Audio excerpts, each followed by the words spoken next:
the agenda or expectations are focused on the economic management team.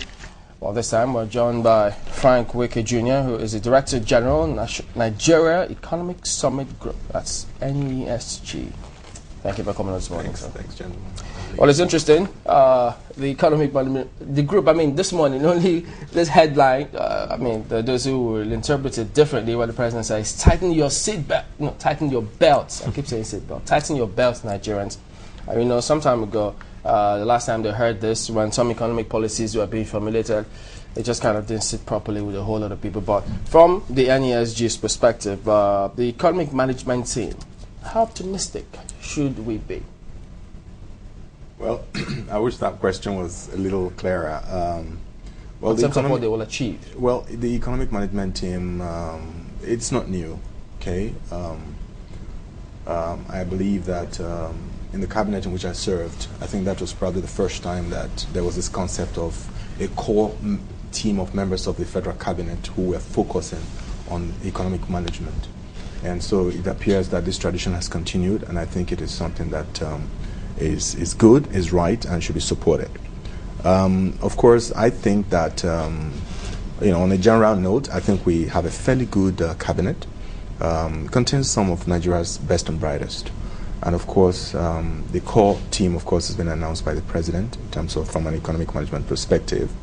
And what I can say is that the coordinator, Dr. Ngozi Okonjo-Iweala, whom I had the privilege of working with in President Obasanjo's cabinet, is a very courageous woman. Her intellect is not in contention, I believe. And I think that she is coming with a wealth of experience. she is on familiar terrain. And with every sense of modesty, I think that she played a significant role in shaping the economic direction of the last cabinet in which she served. And I think that her contributions are recognized, and possibly this is what has informed her return to this cabinet. So we can expect that in the coming days and weeks that under her leadership, I believe that she is going to focus on issues of fiscal discipline in particular.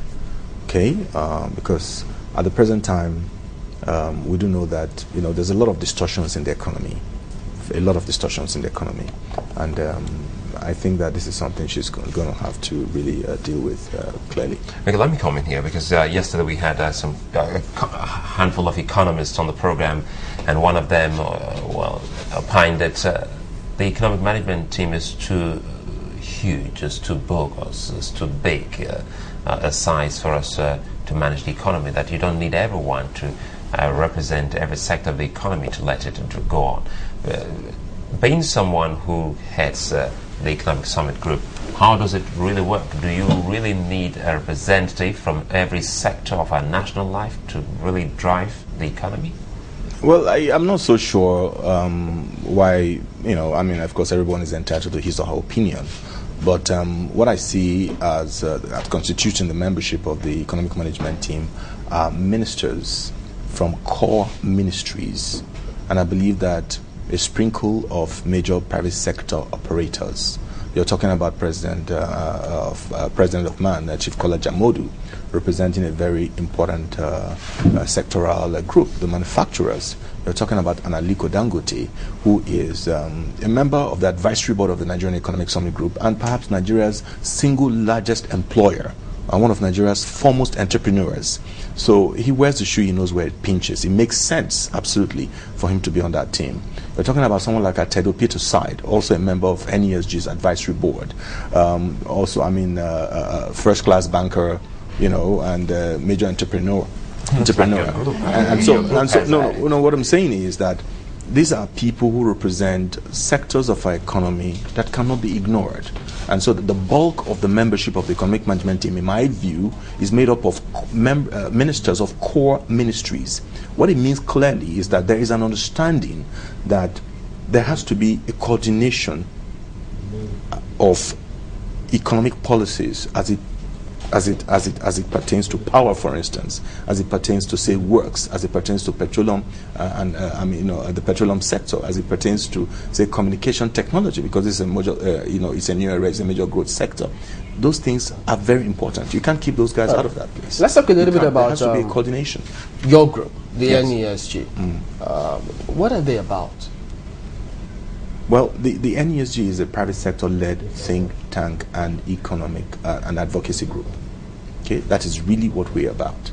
And our concern and our focus is the encouraging government to adopt policies which are conducive to good governance and sustainable private sector-led economic development. That is what the NESG is about. So in all, I mean, ever since you had well over 15 summits now, if correct me if I'm wrong. Yes. Have you made any major impact in terms of government acceding to some of your advice and recommendations or research, as it were?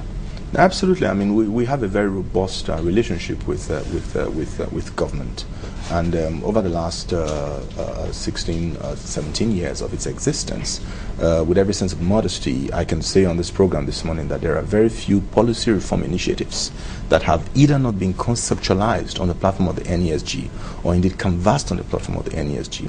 And I must point out that when you talk about things like the pension reforms, the National Health Insurance Scheme, the whole, for instance, the Lagos Business School.